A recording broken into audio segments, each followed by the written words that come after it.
other 3 hours of the regular show on terrestrial radio, and you wanted a little bit more, so that's why you found the Gun Talk After Show podcast, where we saved all the best things that we can't say on regular radio. Now here's Tom, Michelle, and Jim for the Gun Talk After Show. After show time, where we're going to be gathered to kind of beat it around a little bit more, because we have a collection of brains. With three of us together, we actually have one brain here. Takes all the pressure off. Michelle Cleland, Jim Kinsey, how you guys doing? Good. Awesome. Good. We're almost into spring here. Here as well. Yeah, flowers are blooming, the allergies are popping out. We're still cold. Yeah, exactly. We've talked about a lot of serious stuff today. We'll continue that a little bit. We've got Rick has called in from Farmington, New Mexico, who wants to talk. Hey, Rick, what's on your mind? Well, I wanted to give you a few stats, and then I wanted to tell you the irony of the story, which will take just a little bit. I looked up 2016 statistics on drinking and driving. And in 2016, 10,620-some people died of DUI-related deaths. Of those, 4,000 were underage drivers, which means they broke two laws. One was drinking underage, and the other one was drinking and driving. Now, if you put that in a linear fashion, that means that a Parkland event, which was 17 people passing away, happened every day that year until August 20th. Okay. And that is some pretty sobering stats. And the reason I say that is because if the left really cared about the kids, they would be looking at that, because that is an unbelievable stat. All right, but let me ask you a question here, okay? Because, I hear people put this stuff out all the time. So what does that mean? I hate to be callous about it, but so what is the whole point? Well, what that means is that drinking, like owning a gun, drinking alcohol, is a freedom that people enjoy. And my whole point of it is that with every freedom, there is a certain amount of risk that people are going to abuse it, no matter what kind of laws you pass. Okay. On that particular issue. The irony of the story is, Tom, and I appreciate all that you do, but the irony of the story is that on April 13th of 1981, my mother and father were killed by a drunk driver. And they were coming home from a gun show where they had sat safely among hundreds of guns, one of many that they did in their lifetime. So I know the personal effects of that, and I know people have a hard time relating the two. But the matter of the fact of it is, both of these things are freedoms that people have the right to do. I don't disagree with you, Rick, but what I'm going to offer is this thought, okay? I think you've got the core information for a good argument. I think it needs the beginning and the end. All stories have a beginning and a middle and an end. I don't care if it's a 30-second commercial or a 2-hour movie. What I think, and I'm just trying to coach you up a little bit here, because I think you've got the nugget here, and that is to set it up and then to wrap it up. So I'm just kind of playing with an idea here, which is to start it off with, people do a lot of things that come with risk. We drive on the roads. We certainly own guns. There's a risk there. There's a lot of different things. As we look at the relative risk out there, there's some numbers you might want to look at. So basically you set it up that way, then you go through the drill, and then I think your wrap-up is, something like you said, where people have choices to make. Now, having said all that, let me just say this. It will do no good whatsoever. Comparing gun deaths with any other form of death is a waste of time in this argument. They don't care. You're right, Tom. You're right. I've seen that before. It's not that they don't care, but more than that is they start from the core belief that there is no legitimate use of firearms. It's not like they say, well, you guys hunt and all. It's just like they say, no, you don't need to do any of that. And by you giving up your hobby, and they always say that in such a derisive way, by you giving up your hobby, we can save children's lives. Won't you give up your hobby to save a child? And they really, truly don't believe that anybody's ever in their lifetime hunted with an AR-15. They don't believe that semi-automatics are ever used for hunting. And so they start from the position of all gun deaths are avoidable. 100% of gun deaths are avoidable. You and I can look at that and go, well, that's just folly. And it is. My point is, we all want to do it. We want to say, well, you know, more kids drown in swimming pools than die in gun accidents. That's true. But it doesn't do anything for our argument. Let me break in a minute there, Tom, okay? Sure.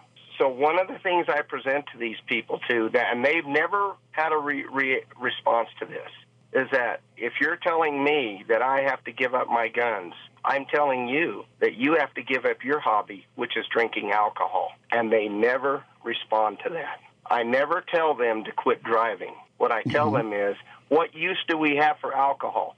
Tell me a use for alcohol. And I am not against drinking, please. I'm not. You know what? I don't drink, but I have friends who do. But I don't drink, and I'm not against it. I'm completely okay with that. But I always ask them, what use do we have for alcohol? What good use does it come to? They never have a response. Well, that's not a bad way to go. And you could also tack onto it and say, and nobody ever saved a life by drinking alcohol. But a lot of people have saved lives with their guns. You know, I had not thought of that. That's a heck of a way to go. Yeah. You know, we all have to help each other in coming up with, we're not trying to make up stories. It's just the proper way to present the facts. And in this case, it's, no one's ever saved somebody's life with alcohol. But a lot of people save lives with guns. I love that. Thank you for sharing the story about your parents. I am sure sorry. I know that the pain, stays there even now. Well, the big deal was the irony of it, is that my mom and dad had went to many, many gun shows and sat among hundreds of rifles, hundreds of quote-unquote what they call assault weapons. And they never, I went with them. I went with them on many of them, and ironically, they died coming home from one. A drug driver takes them out. Rick, thank you so much for the call. I appreciate that. Jim, you say you like that one, huh? I think it's brilliant. It's a war of words at this point. It is a war of words, and it is. I was explaining to people this week, I was doing some real serious coaching up for people who are going to be interviewed. I said, it's not even just what you say. And I would give them a line, and I'd say, now here's the thing.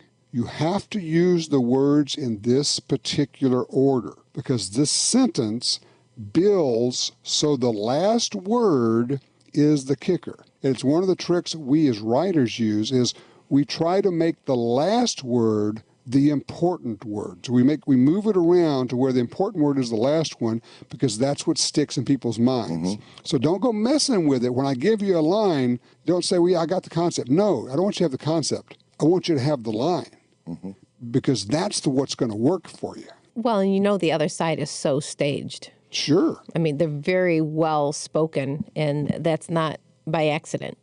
That's how they win.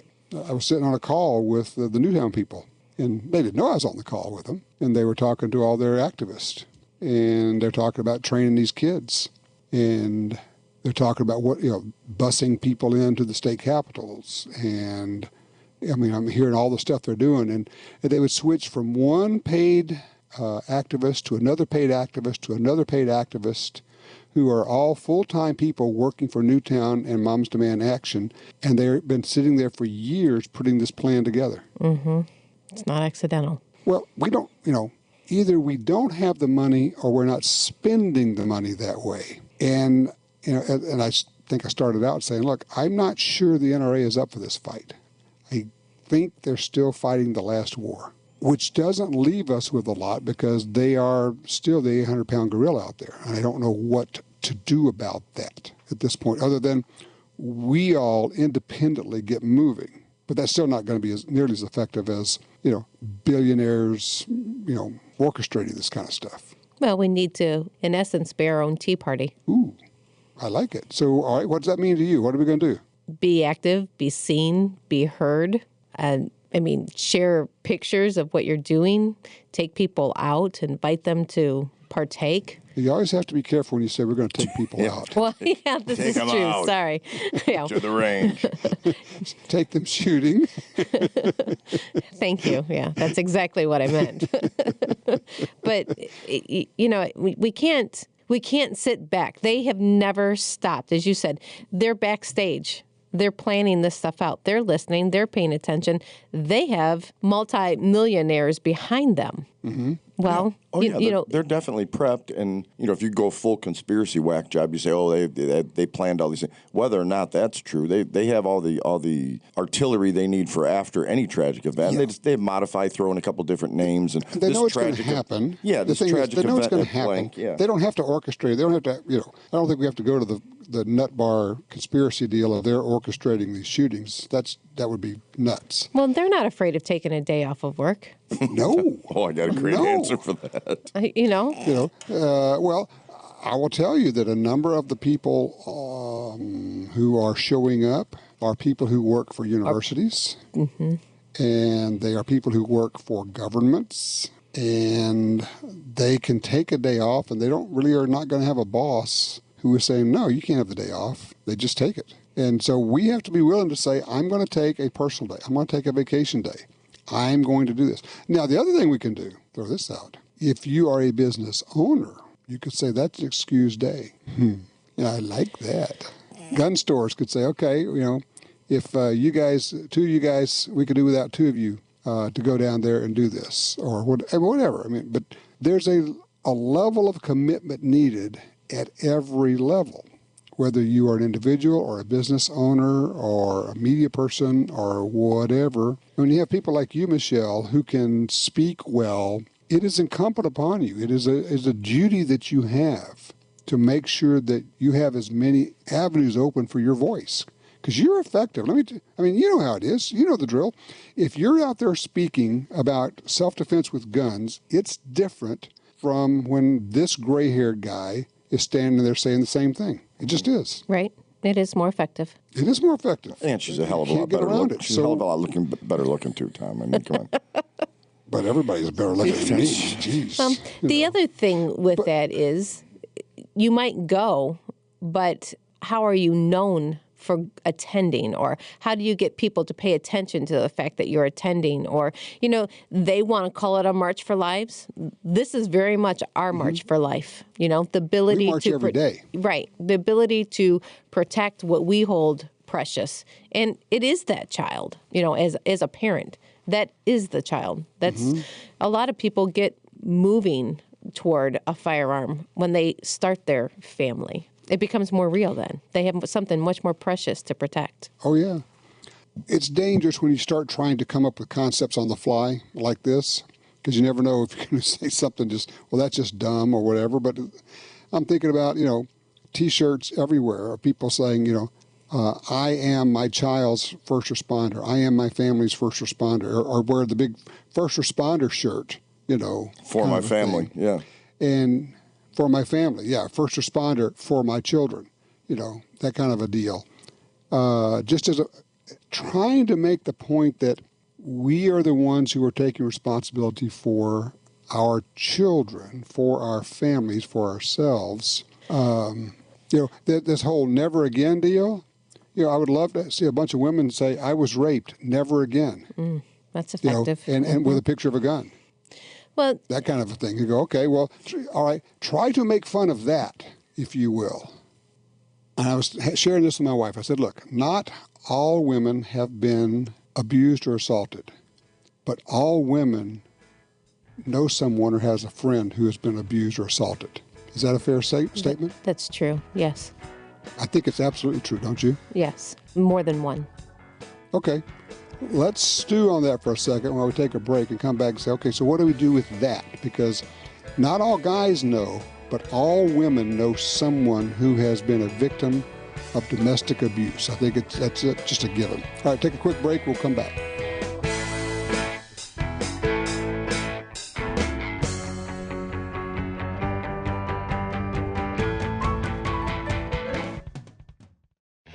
For tactical equipment for military, law enforcement, and shooting enthusiasts, look for the name Elite Survival Systems, creators of high-quality, intelligently designed products for concealed carry, discreet transport, and rigorous tactical uses. Elite Survival Systems knows there isn't just one method of carry that works for everyone. Elite offers a vast array of concealment products to fit your lifestyle, including holsters, belts, vests, pouches, slings, bags, backpacks, and cases. Find out more at EliteSurvival.com. Get ready for something totally new from LMT. A short personal defense weapon with an integral suppressor. Featuring new suppressor technology from Lawrence Livermore National Laboratory, the CSW, or Confined Space Weapon, has a 24-inch overall length profile and includes their new high-performance suppressor that can shoot supersonic and subsonic ammunition with no changes. Chambered for the 300 blackout, the CSW allows quick movement in tight quarters. For more, visit lmtdefense.com.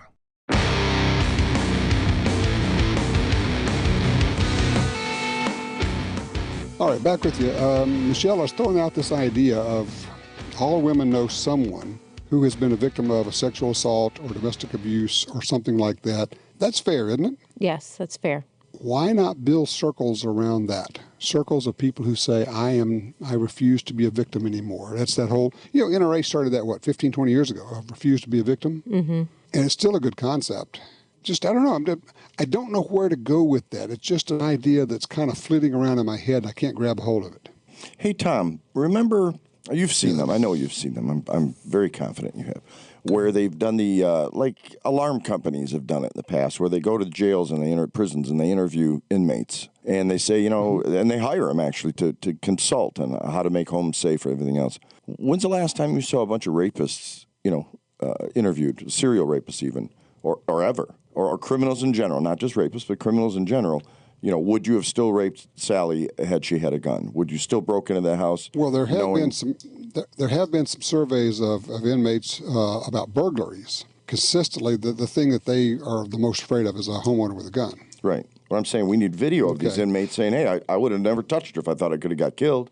Well, and that's something that we talk about within our inner circles, right? Yeah, but the impact of having a felon, giving his story, saying, I eventually got caught, but I did it for years, and I would have, it's preventable. So, us talking and Facebook posts and stuff, most of it goes on deaf ears anyway. Right. But the power of video has actually seeing scumbags saying, how they. Well, it's obviously effective, right? I mean, they sell home security systems off of these guys. Right, that's what I mean. Breaking into homes live with whatever X news channel. And apply that towards rape and assault and robbery and. Well, you said something about, and I like it, you're talking about Facebook. Look, most people now are getting their news from Facebook and Twitter and Instagram and things like that. That's their major influences. And I'm thinking that maybe Facebook groups of women who, people who have been abused or know somebody who has, you start with a small group and expand it. And the idea being we're taking steps to make ourselves safe. And here's where we go with that, I'm thinking. I think it's one of the things that happens is that a lot of women who really are going to be the ones who make the decisions, they're going to be the factor in what laws get passed with all this. They just are. A lot of them are going to say, hadn't thought of that, didn't realize how many women around me have decided to get a gun and training for self-defense. It normalizes that. And I guess that's the word I wish I'd been using through the show. We have to normalize gun ownership. We have to normalize self-defense with guns. We have to say your neighbor does this, your doctor does this, your dentist does this, your postman, post gal does this. It was part of the reason we started doing the radio show 23 years ago was to normalize gun ownership. Well, and I thought with the radio program that you were spot on with the gentleman that was like, well, here, what kind of guns? What kind of guns do you think they're shooting? What kind of guns do you think they're out there competing with? And then he opens up his phone and is like, here, let me show you. Let me show you some pictures. Because that's the normal. That's what we know is going to be out there. Yes. Nobody's ever killed a deer with an AR-15. Come on. Yeah, this guy also, not only is he a Camp Perry shooter, but he's showing pictures of deer he shot with his AR. He's showing pictures of the youth teams at Camp Perry that he takes over there. And I know, Michelle, you're identifying with this 100% all the way across the board since you guys have coached so many youth teams and had your kids go on and everything else. Mm-hmm. Yeah, exactly. And you know what? That's the most versatile firearm that's out there. It's low recoil. You can shorten up the stock. It doesn't change the barrel. But it's so high power. Right? Okay. I had a question this week, and I came up with the answer because people are saying, well, how do I answer this? How do I answer this? And the question is, why does anybody need an AR-15? And, of course, why should I be restricted? No. I got a better answer for you. All right, because the very question itself is an accusation, right? So the answer is, for the same reason you would need any other rifle, because, and here's where I talk about, don't stop and make a new sentence. It's a comma, because, for the same reason anybody would need any other rifle, comma, because an AR-15 is just a rifle. Yep, it is. So there's your answer. Somebody says, why do you need an AR-15? For the same reasons you need any other rifle, because it's really just a rifle. So we have to combat stigmatization with normalization. Yes. We have to make them understand we are them. We are the person who lives on either side of their house. We're the people they're going to church with. We're their doctors. We're their lawyers. We're their teachers. We are America's gun owners, and they don't see that. And the more they stigmatize us, the less they will see it, because the more people will say, I don't want to admit that. Up in New York, I know a lot of people who own guns, and they won't admit it. They'll never talk about it. They say, well, I don't ever talk about that around here. They've already stigmatized them up there to the point where they're hiding. And when they hide, then the public gets the impression, well, nobody owns guns. I think I told you about the producer from MSNBC who said, I don't know anybody who owns guns. And I said, of course you do. He said, no, I live in Manhattan. I don't know anybody who owns guns. I said, yeah, you do.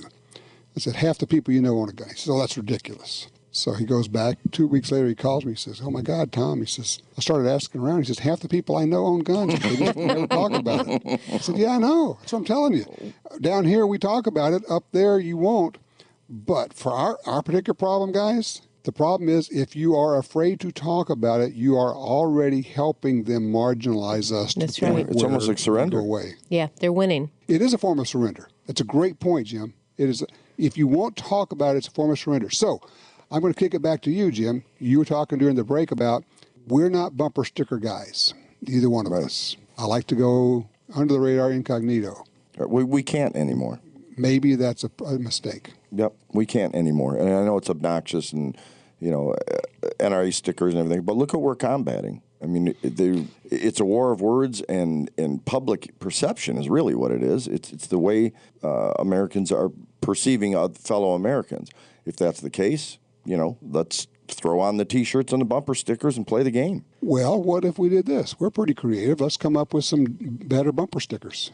We can do that. I got a team. You got a team. Let's get to work on this. Let's come up with some that make the kind of points that we've been talking about making here, right? Mm-hmm. That you would not be embarrassed, because some of the stuff is just real in your face. Liberals suck. And all it does is it makes enemies. It's like, if you start off calling somebody names, you're really not going to make them friends. Right. Well, what about if we go back to the thing we talked about a couple weeks ago, and instead of saying, gun saves lives, rights saves lives, or I'm pro-rights. Are you? You don't even have to use the word gun.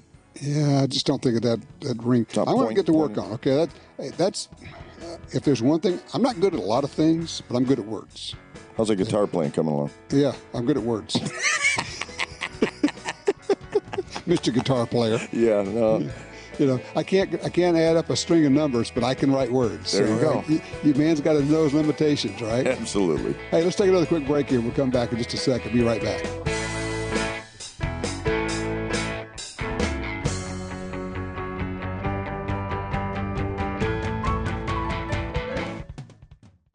Whether you are a first-timer or seasoned shooter, Double Star has the guns, edged weapons, and parts you desire. Our products are made in America and held to the highest quality standards. No exceptions. Double Star and Ace Limited manufactures products people bet their lives on without hesitation. That awesome responsibility motivates the Double Star family, and it will proudly protect yours. When you're ready for the best, join our family at star15.com. That's star15.com. You got your carry permit, and that's good. But you could use more training. Get the DVDs, which have what you need. Springfield Armory presents Concealed Carry 1 and Concealed Carry 2 with Battle Group. Learn specific concealed carry skills from Top Gun fighting trainers. Get trained. Be prepared. This really is life and death. ShopGunTalk.com. That's ShopGunTalk.com.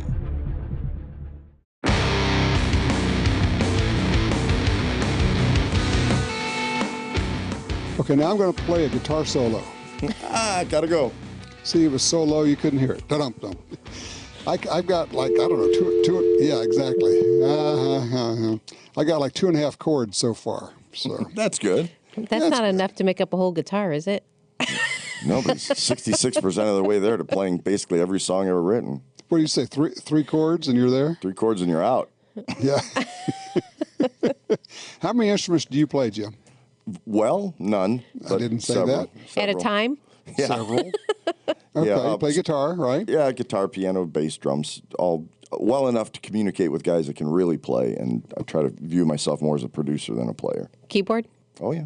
Mm-hmm. Yeah. See, Yeah, you're shortchanging yourself. I've seen him play keyboard when we were doing the hired guns deal. I loved it with your notes there. You had your playlist. Yeah. Yeah, this is when you know you got a musician. And his notes and all for one was, what is the, oh shoot.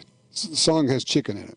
What am I thinking of? You know, I like my chicken fried. That's where I was going, too. Yeah, I don't know. Some song, it just had the song name and in D. Yeah. You went, okay, just go. Yeah, I don't need anything more. Just, you guys play it. It's in D. I got it because I've played it like 5,000 times, right? Yeah, it may not be the note on the record, but it'll work.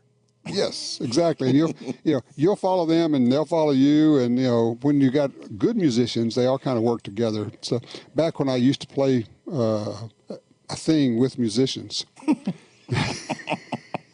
By the way, I got to brag because a lot of people know Ryan from the TV shows and all. My son Ryan, he and his little group, I say little group, hell of a group.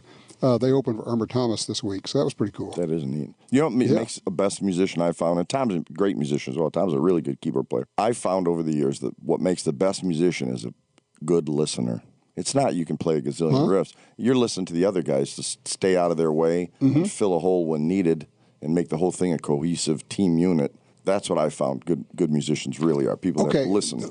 We can spin that up because I will tell you, I think that one of the keys when you're having a one-on-one conversation with somebody about guns is to be a good listener. What? Yes, exactly. Thank you. You need to hear what they're saying. Where are they coming from? Why do they believe what they believe? What do they believe? Because, are they using the same terms you are, but they're meaning something different? When they're saying assault rifle or assault weapon, what do they mean? And don't get all bristly about it, because that doesn't...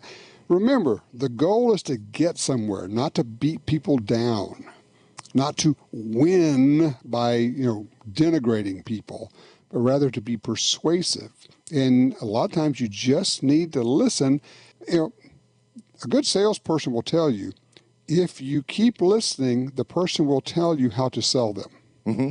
Yep. And it's really true. Well, sure. You just listen, they're going to tell you what's important to them and what feature they want and what they need in the deal and everything else. If you just quit trying to sell them and start listening, they will tell you how to persuade them. Yep, and often you'll find lawyers do it too, salespeople, same kind. I mean, and let's face it, salesmen get a bad rep. Everybody's a salesman. I'm trying to convince you to do something. I'm trying to persuade you to come to this gala sales. with me. It's sales, right. So let's get over the stigma about, sales is a negative thing. No, it isn't. Okay, that said, often if you're listening to somebody in their argument and you're actually absorbing what they say instead of just waiting for them to shut up and spout off your pre-contrived lines, if you're able to use their language, and so if I understand you right, and you turn it around, you actually use their words back at them to support your statement, it's a way less aggressive, persuasive argument. Yes. In fact, for those who are still with us, both of them,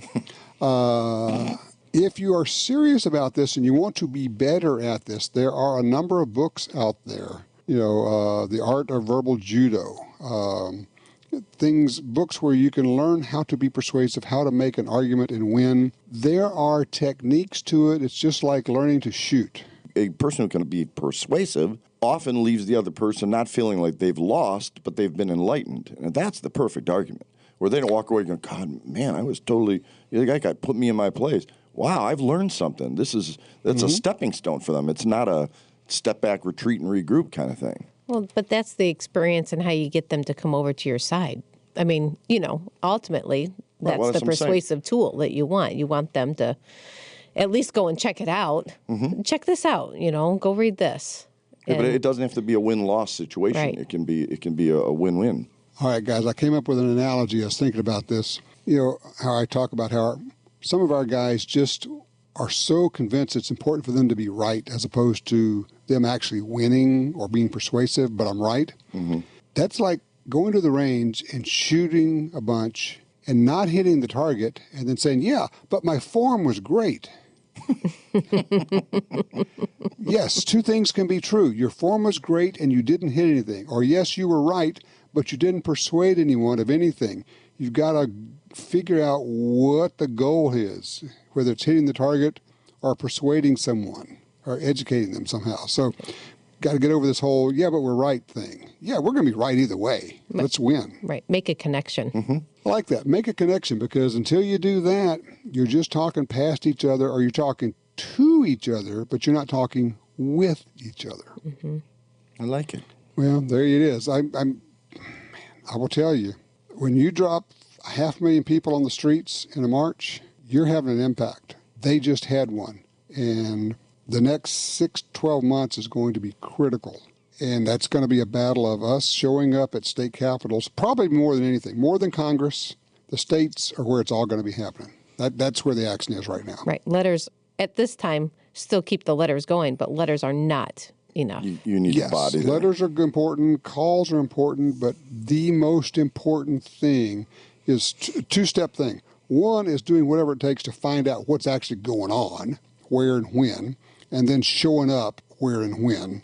And because it's a how many bodies did you put on the ground thing.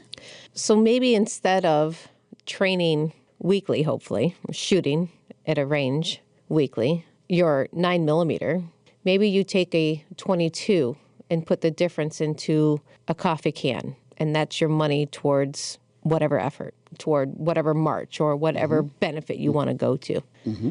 Because there's a big price difference between the two. Yeah, or some of us could definitely afford to skip some lunches. Not talking to you, Michelle. I'm looking at the mirror when I say that, okay? I think I'll skip just some lunches and put that money to good use. I think I'll just slip out quietly. And the other thing, too, if you are an instructor, you've met these people who have been victimized. You know these women. You know these men. Because it's not just women. Mm-hmm. But we talk about how powerful the woman's voice is. Mm-hmm. Talk with them. Make a group. Because you have the people around you. You just haven't called upon them. That is so interesting. I was suggesting that to our state group this past week. I said, look, we need the whole network of concealed carry instructors and other firearms instructors. They have the list of students. They know the stories of people who have been victims of crime. They've heard all of them. And they can contact them, and if they can marshal 10% of them to show up at the state capitol, that's a home run. We're there. Just share your story. Exactly. It's just like with, AA. Yeah. My name's Michelle. This is my story. Yeah, this is my story. This is what happened. This is, what I do. Having my gun makes me feel safer because I know that I am safer. Right. And the difference between this and the AA analogy would be anonymity. In AA, it's anonymous. Right. We have to be public. Well, I am right now watching the miniseries John Adams, Revolutionary War. You just got a thumbs up from Tom here. He's going, oh, yeah. They couldn't be anonymous, and they knew by signing this piece of paper, this Declaration of Independence, it was a death sentence. Yep. For every one of them. Yep. And whose name was signed the largest? The person that was most afraid. Yeah. You got to stand up. You got to say, me. I'm here. I count for something. I'm not going to hide anymore. Find old history books. Before they're changed? Yeah. Before they're I'm serious. Reviewed. Yeah. Yes. Yeah, it's a good point. I mean, find the old ones. Go to your Goodwill or Salvation Army or whatever your little local store is like that, and find an old book. Read it. All right. Speaking of that, we're moving back in after the fire. We're going to be moving back in after the fire for a year. I know this.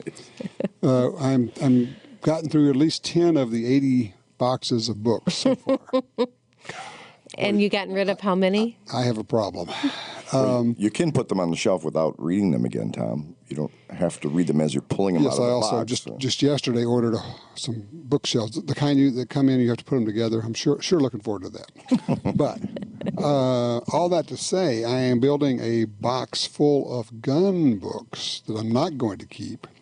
And they're going to go to the office, and we're going to start giving those away through our Facebook page. Oh, cool. The way that's going to work is that you say, I want a book. You don't get to choose. You just get a surprise book. Cool. Isn't that cool? Yeah. Nobody can complain about that. We will announce that as I've made a little bit more headway. We've got a few more, but they're just some things you just don't want to take them to Goodwill or something. They're good gun books. Mm-hmm. And I'm not sure they would well, maybe they would put them out, but you never know. They might just throw them away. Exactly. Yeah. So you're better off giving them to someone or take them to a gun club, something. Right. Take them somewhere where people will appreciate it. Exactly right. Now, school board meetings. Yeah, 80% of them I'm keeping myself, of course, and therein lies the problem. The other thing is, and this is a weird, nobody else has this problem. When you flip open a book by Elmer Keith, and it's engraved, it's signed with a long personal note to my dad, and it's signed Elmer Keith, Salmon, Idaho, That's 1972. Cool. Sure was fun shooting with you on the hunt, blah, blah. Well, you don't give that away. No, heck no. Oh, that's too bad, because I would have taken it. You would have taken that one off my hands. I would have paid shipping even. Well, I'll just get a few copies of it and sign that on there. It'll be fine. Right, great. Close enough. Yeah, close. You'll never know, right? Nope, wouldn't know. All right. Well, Michelle, thank you for what you're doing. Keep, work on that concept of how do we get more women out there? Because I'm telling you, it really is, I think, a 10-to-1 multiplying force when you have women speaking up for gun rights. I agree. And Jim, well, there you go. There's Jim. nothing. There's really nothing I can do. Present. Yeah. Present. And then there's Jim. Oh, gosh. Oh, boy. All right. Let's see what develops this week. I'm telling you, I think it's going to be... The news of this will settle down. The impact of it, however, I think will sustain because they have the money behind it now. Well, so we'll see. Until the next thing happens. So I'm going to get busy scribbling ideas for bumper stickers and slogans and things we can do, okay? Because, that's something that we can actually, people say, well, what are you doing? Okay, well, I could do that. I know how to do that. Well, I have a truck I'll donate. If you want to send stickers, I'll put them all over the entire vehicle. I thought you were going to be giving away your truck or you wanted to donate. Oh, No, I'm going to donate it to be used as advertising. Put stickers, whatever you create, send me a bunch. I'll cover the entire vehicle with them. Don't care. Ooh, I like that. It's a POS truck. You may have heard of them. Yes, I have. So it's not going to hurt anything. It's a positive truck. It is. Yes, that's what that means. Yes. POS, positive. Mm-hmm. Yes. So it's so I'm wondering if I can get the Hello Kitty licensing deal on this. So we're going to do Hello Kitty all over your truck. You send the Hello Kitty with the AR? No. Oh yeah. Is it cool? Yeah, it's hilarious. Is it a pink camo or is it regular? And something tells me they probably did not pay the licensing fee. Yeah, that would venture. Let me know what you come up with. I'm serious. I'll do it. I don't care. Okay, we'll do that. We'll do that, and then we'll post pictures. How's that? Good and fair enough. All right, you guys have a great week. Let's see. Are we doing this again next week? No, we refuse. We boycotted. Remember? Yes. That's next week is Easter. Those Bible-toting Christians. See how they are? Hey. Actually, Tom gave us the day off. So that's right. We're all taking the day off. We're going to go do our Easter thing with families, and hope everybody else do what you can do, and then we will be live again the week after that. Be safe. All right, bye guys. Bye. Well, that wraps up another Gun Talk After Show. But if you want even more gun-related stuff, don't forget to check out Gun Dealio. It's the app for Apple and Android phones that connects you to all the Gun Talk shows, plus even more. And we'll catch you next time for the Gun Talk After Show.